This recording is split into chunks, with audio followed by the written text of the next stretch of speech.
I'm going to show you how to tie my Goosy Adams. So basically just the standard Adams dry fly, type kink hammer style. I'm using some different material than just standard dubbings. I'll show you how to tie it. It's a pretty effective pattern. So caught me some pretty fluctive trout though. Wouldn't take standard Adams. But I'm going to tie it on a Dotch 1130 size 14. Yeah. Nice light wire hooked. I either tie it on Deet hooks or an emerger hook like Riki's 125. We're going to use uni, camel, brown thread. Wrap that on, back it up on rule 4. Cut my tag off. That's about where we're going to stop with our body. With the abdomen part that's going to sit in the water. That part is going to be gray goose feather. It's a shoulder feather. You want about 3 fibers for a fly this big. Now with the goose feather, it's pretty much, it can be brittle sometimes. So you want to break those tips off, then cut off what you're not going to need. Make sure you catch it on with the good side of the feather facing it. So we want to wind on the underside of the feather. That's the color we want. If you wind on the good side, that makes an effective pattern as well. It's a little different color. It'd still be a goosey because we're using goose. But I'm going to tie my rib on as well on the way down. It's going to be gray, dark gray midge body thread by Montana Fly Co. Some good stuff. It's a mylar thread. It's pretty good stuff. It's got a nice shine to it. Gives the fly some flash. Catch those guys on. You got to make sure that your goose stays on the right way. On your thread down. I have to go to about almost to where my thread would be hanging even with the rest of the bent. Catch it in, bring your thread back up, nice and tight. Making sure all that stuff's nice and secure. A little bit of a tag here. Tie all those guys in.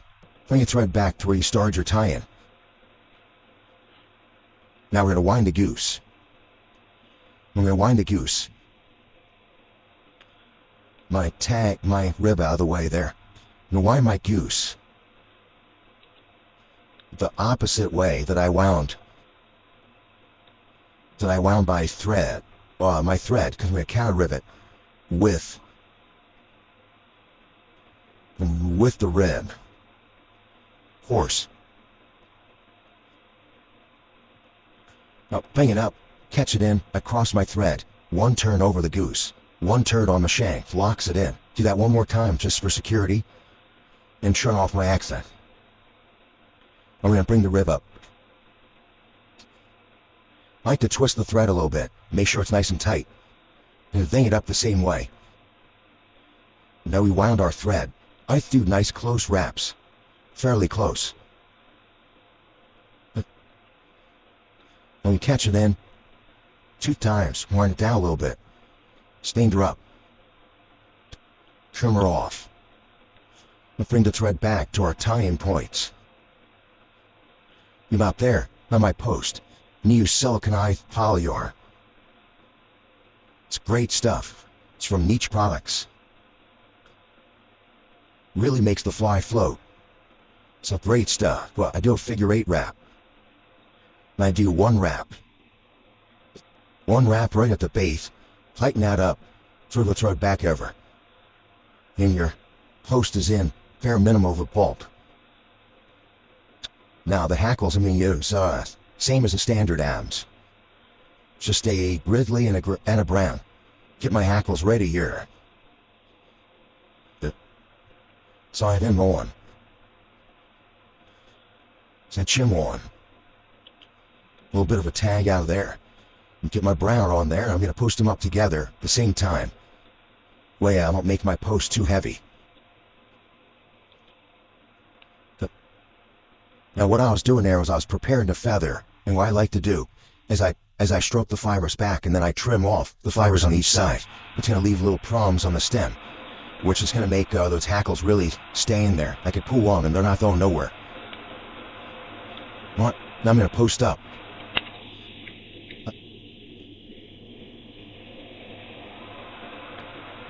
I don't like to go too high on my post with Kink Hammer style flies. I like my hackle to be right down there in it.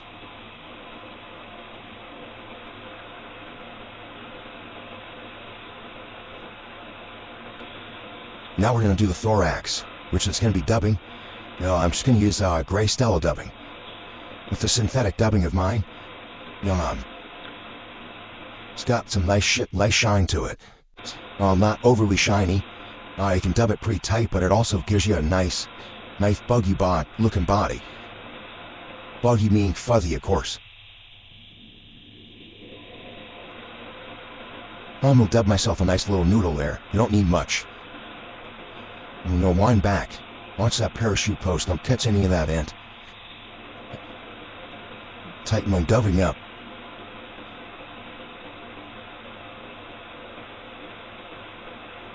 We'll wind her on. Take a look, see how she came out. Looking good, looking good. And tightening up my post before I wind my hackles. I like to wind my brown first. And I like to wind clockwise. Get my brown to sit the right way.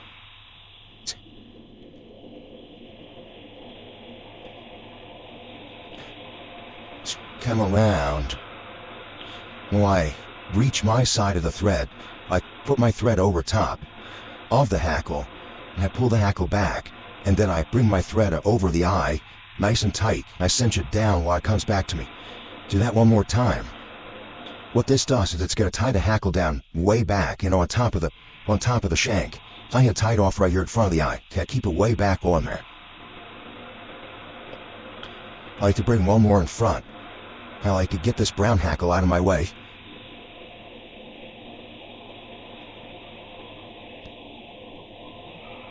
And take your time tying your flies, it's not a race. But I like to bring my grizzly the same way.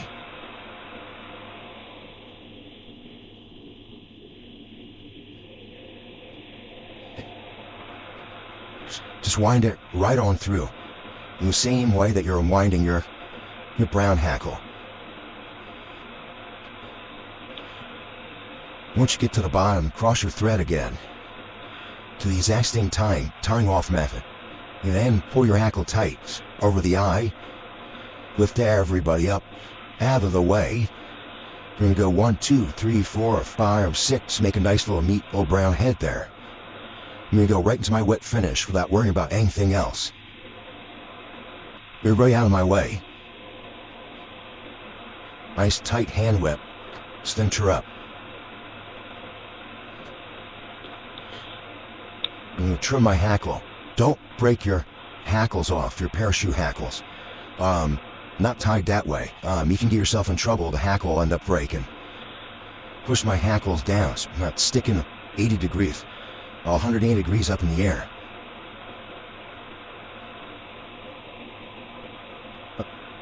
To my post all together here. It's one thing about polyarn, kind of like just wants to go all over the place when you tie with it. But I trim my post. It's a little too tall. Trim down my short post. Nothing major. Maybe a little bit shorter as well. And put a taper on your posts. Do whatever you want to. Well, that's pretty much the fly. It's my Goosy Adams. Wow. It's a pretty effective version of the Adams. Works great.